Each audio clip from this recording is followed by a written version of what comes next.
There are thousands of DOS games. Most of them are terrible. I play one selected at random with a 20-minute time limit and record it live. This is the result.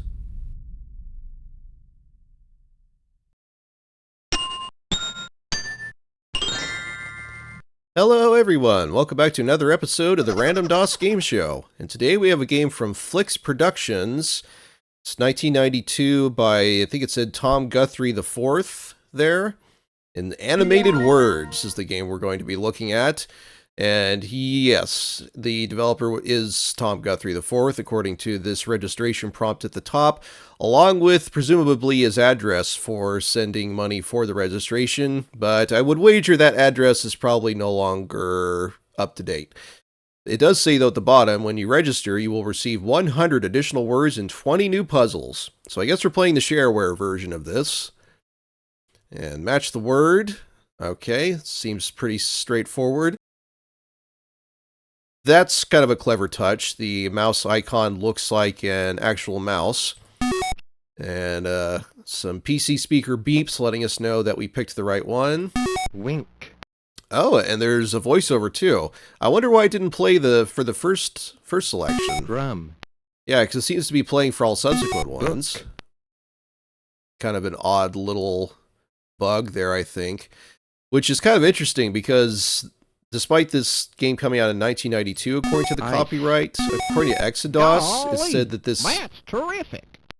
Why, thank you, partner. But yeah, according to Exodus, this is version 4.0, which came out in 1995. So I guess they updated this game a couple of times over the years. But, all right, let's go ahead and proceed. Wonder what happens if you select the wrong answer. Please try again. Okay, what happens if I do it twice? The word is green. We will try this one again later.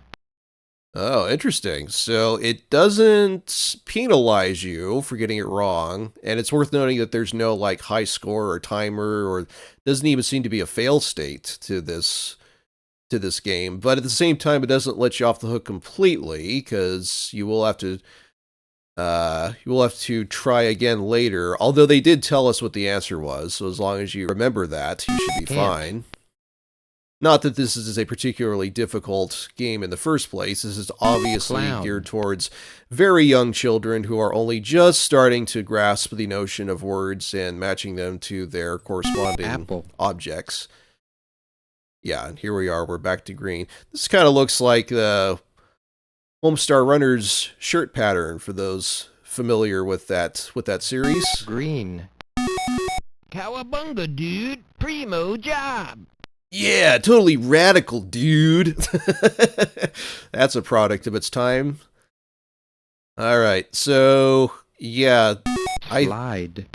I think though we've kind of already seen everything this game has to offer. I know we're only a couple minutes in, but Bell. I don't think I'm gonna play this for very much longer. Rabbit.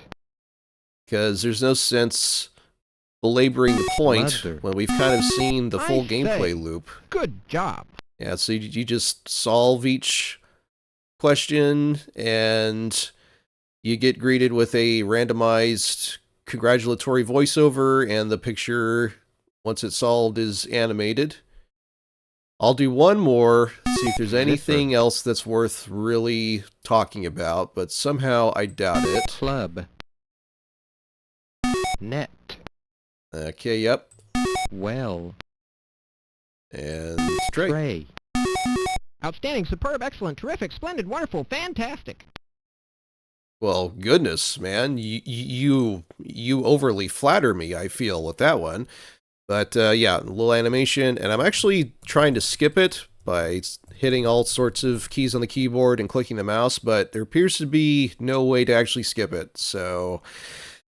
Yeah, I think I'm just going to go ahead and call it here. I know it's a really short episode, but you've seen pretty much everything this has to offer. So this is Animated Words, and this is a pretty slight and lackluster edutainment game for DOS, if I'm being perfectly honest.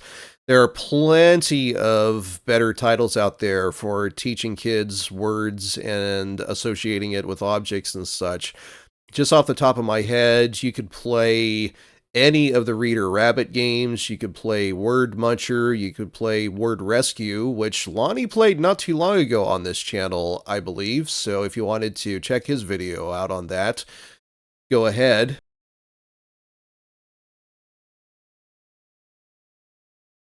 But yeah, as it stands, because of this, now I get that it's a one-man development team by the looks of things, and it's shareware and such, but this is a really, really slight, underwhelming experience regardless, so I can't really recommend it to anyone, especially in this day and age. There are far better options out there.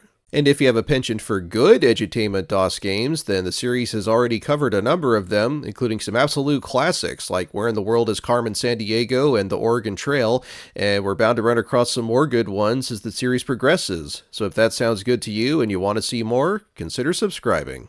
But I've had enough of this one. Time to skedaddle on out of here. And until next time, take care, everyone. Thank you. Come back soon. I don't think I will, but I appreciate the sentiment at least.